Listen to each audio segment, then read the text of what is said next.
Yang paling nyakitin dari jadi orang tua itu bukan capeknya, tapi saat ingat anak yang paling kita sayang nih, justru pernah nangis karena kita.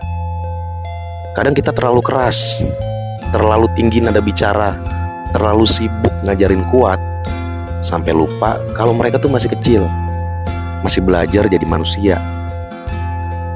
Dan setelah marah itu keluar, sebenarnya yang paling sakit bukan anaknya dulu sih, tapi hati kita sendiri. Karena darah daging itu hidup di dalam diri kita. Kita cuma pengen mereka tumbuh kuat, punya akhlak, gak hancur sama dunia. Makanya semua dilakukan, bahkan kalau perlu nih, sampai ke dasar bumi. Tapi kadang di tengah kerasnya hidup, kita lupa bahwa waktu bersama mereka ternyata gak panjang.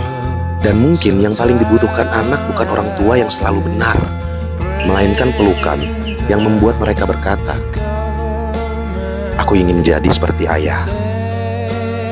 Waktunya udah kelar dulu dah sama diri sendiri. Yang paling nyakitin dari jadi orang tua itu bukan capeknya, tapi saat ingat anak yang paling kita sayang nih, justru pernah nangis karena kita.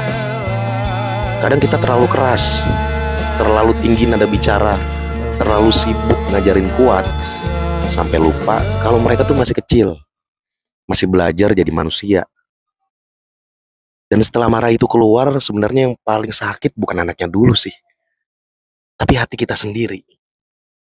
Karena darah daging itu hidup di dalam diri kita. Kita cuma pengen mereka tumbuh kuat, punya akhlak, gak hancur sama dunia. Makanya semua dilakukan, bahkan kalau perlu nih, sampai ke dasar bumi. Tapi kadang di tengah kerasnya hidup, kita lupa bahwa waktu bersama mereka ternyata gak panjang.